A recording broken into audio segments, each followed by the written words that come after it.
All right, welcome to another deep dive. Today, we're going to be taking a closer look at something that's pretty familiar to all of us. We all use them every single day, multiple times a day, but there's actually a whole lot more to them than meets the eye. I'm talking, of course, about text messages. Oh, yeah, those little digital missives we fire off without a second thought.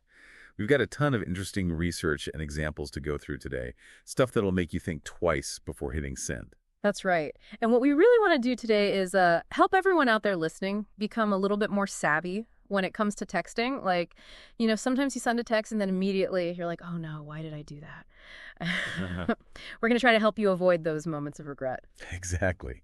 So think of this deep dive as a kind of crash course in text message psychology. Right. We'll be unpacking all those little nuances and hidden meanings that can turn a simple hey into a recipe for awkwardness or even disaster.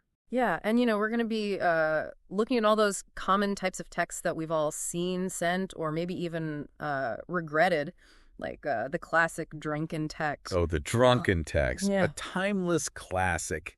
It's fueled by that liquid courage, that feeling of, hey, I can say anything right now. It's amazing how a few drinks can make that little voice in your head that says, maybe don't send that, completely disappear. And it's always, it always seems like the target of these drunken texts is someone, someone important, someone you've been thinking about a lot. Yeah, it's like the alcohol unlocks this hidden desire to just go for it. Confess your undying love to your crush, rekindle things with an ex, or even, tell your boss what you really think of them. And the thing is, in the moment, it all seems so brilliant and witty, but then the next morning you wake up and you're like, oh no, what have I done? The cringe is real. It's almost like there's this delayed reaction. You hit send, and then a few hours later, the full impact of what you've done hits you like a ton of bricks. And of course, by then, it's too late. And then you start overthinking everything. Like, what are they thinking right now? Are they laughing at me? Did they block my number? The mental gymnastics are exhausting. It's a self-inflicted torture chamber, that's for sure.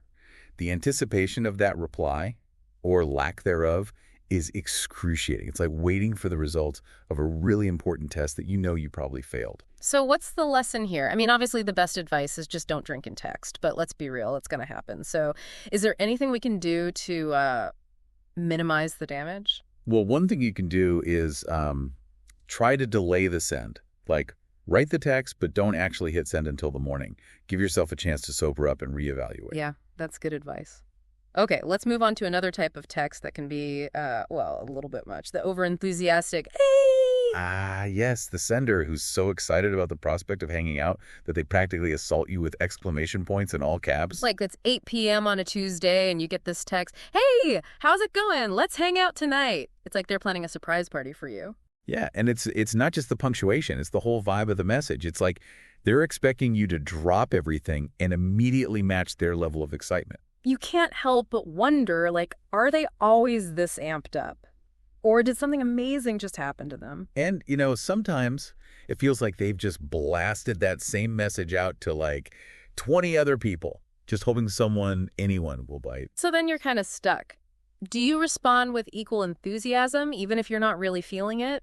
Or do you risk looking like a total party pooper?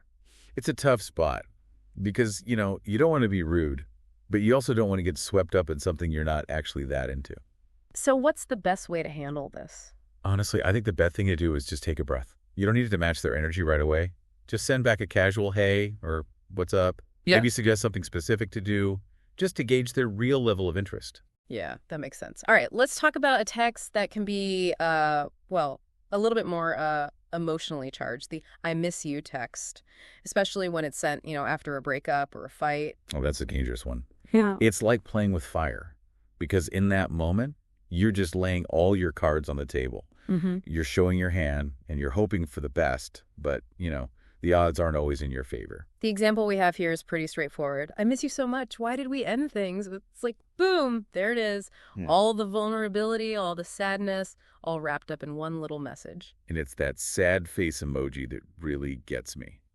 It's like a silent scream for help, a desperate plea for connection. And I think in those moments, the sender's really hoping for a miracle. They're hoping that the ex is going to read that text and suddenly realize they made a huge mistake. But the reality is, it rarely works out that way. more often than not, the recipient is going to be caught off guard, maybe even a little annoyed. Yeah, and they're going to be analyzing every word, every punctuation mark, trying to figure out what you really mean. And, the truth is, sending that "I miss you" text is usually more about your unprocessed emotions than it is about the other person. It's about you trying to fill a void rather than actually trying to have a productive conversation. So, what's the takeaway here? Give yourself time to heal, time to process your emotions, time to move on. Sending that text is almost always going to do more harm than good. Okay, now let's talk about a text that's a little less serious, but definitely no less awkward.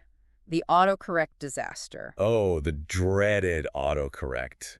It's like this mischievous little gremlin lurking in your phone, just waiting for the perfect moment to strike and turn your perfectly innocent message into something totally embarrassing. And it always seems to happen at the worst possible time, like when you're trying to impress someone or you're having a serious conversation. Exactly. And the thing about autocorrect is, it doesn't care about context.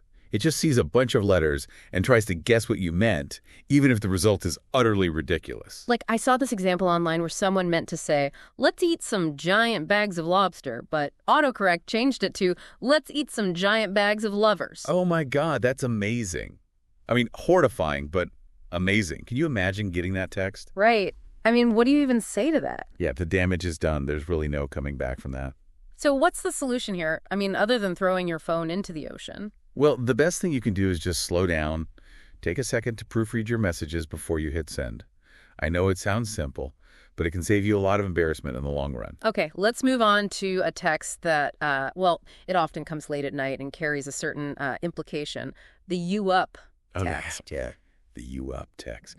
Short, sweet, and loaded with potential for awkwardness. It's the digital equivalent of knocking on someone's door at 2 a.m. and hoping for the best. The example we have here is pretty simple. You up.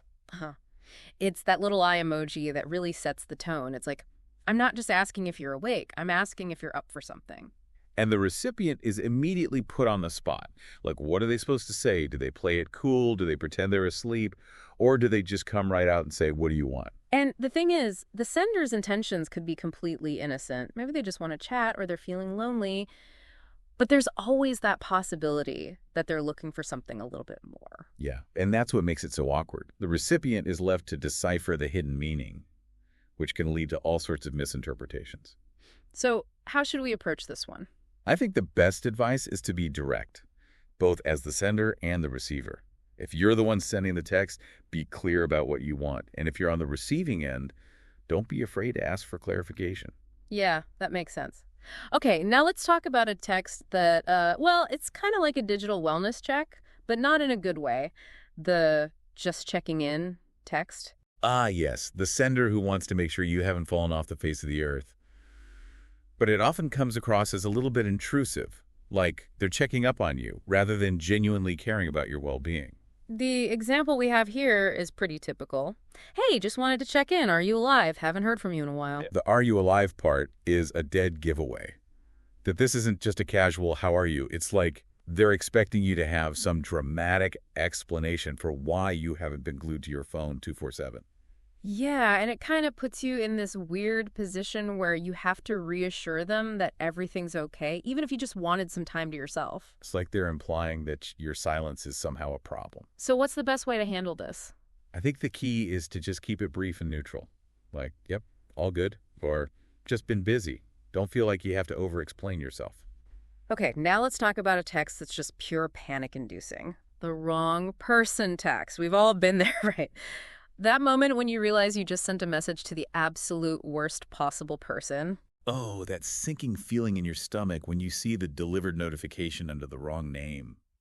It's like time slows down, and you're just hoping against hope that they haven't seen it yet. The example we have here is, I can't believe I just sent that to my boss. It could be anything. A rant about work, a gossip about a colleague, a super personal confession. And even if you try to backpedal and send a "sorry, wrong thread" message, it often just makes things worse. It's like shining a spotlight on your mistake. So what's the best course of action here? Is there any hope of recovery? Honestly, I think the best thing you can do is just own it. Apologize sincerely and move on. Hopefully the recipient will understand that it was an honest mistake. But if they don't, well, there's not much you can do about it. All right, moving on to a text that's full of contradiction Yeah. and, well, a little bit of delusion, the I'm over you text, but you're clearly not. This one's a classic. It's the digital equivalent of slamming the door on your way out, but then peeking through the window to see if they noticed. It's like they're trying to convince themselves as much as the other person. The example we have here is pretty dramatic. I'm done with you, done, no more. You can practically feel the anger and the hurt behind those words. But here's the thing.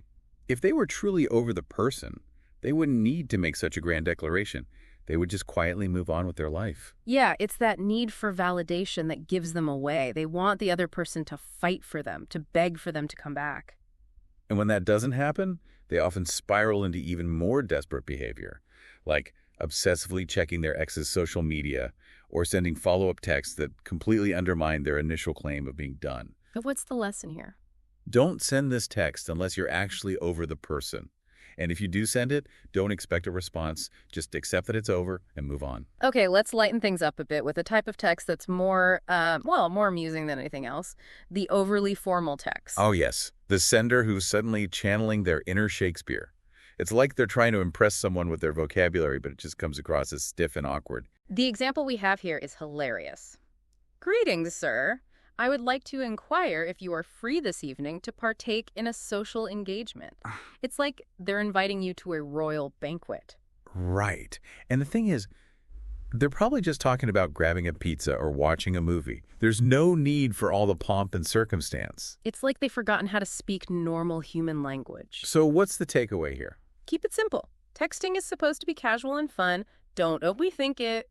Just be yourself. Exactly. Now let's talk about a text that's a little more, manipulative. The passive-aggressive text. This one's all about saying one thing but meaning another. It's like they're trying to get their point across without actually having to say it directly. And it's so frustrating, Good. right? Because you're left trying to figure out what they're really trying to say. The example we have here is a classic, oh, don't worry about it. I guess I'll just go ahead and make plans on my own. That don't worry about it is dripping with sarcasm. It's like they're trying to guilt you into changing your plans or apologizing for something you didn't even do. And it never works. It just creates more tension and resentment. So what's the solution? Be direct. If you have a problem with someone, just tell them. Don't try to play games. Exactly. Honesty is always the best policy, even when it's uncomfortable. And finally, we arrive at the text that's fueled by pure anxiety. The desperate plea for attention. This is the sender who freaks out if they don't get an immediate response to their messages. It's like they're convinced that every unanswered text is a sign that the other person hates them. It's often accompanied by a barrage of increasingly frantic follow-up texts, each one more desperate than the last. The example we have here is a perfect illustration. Hey, haven't heard from you in 10 minutes. Are you mad at me? 10 minutes? I mean, come on, people have lives. And the thing is, the recipient is probably just busy or their phone is dead, but the sender has already created this whole drama in their head. So what's the advice here? Take a chill pill. Seriously, not every unanswered text is a personal attack. Give people time to respond. And don't send a million follow-up messages. It's just going to make you look, well, desperate. Well, this has been quite a deep dive into the world of texting. It's amazing how much can be packed into those little messages. Yeah, it's clear that there's a lot more to texting than meets the eye. And by understanding the different types of texts and their potential pitfalls, we can all become more mindful communicators. So for you, the listener, I'll leave you with this. Think about your own texting habits. Which of these texts do you send, and how might you be able to improve your digital communication skills? And remember, texting can be a powerful tool for connecting with others. But like any tool, it can be used for good or for evil. So use it wisely. That's it for this deep dive. Thanks for listening. See you next time.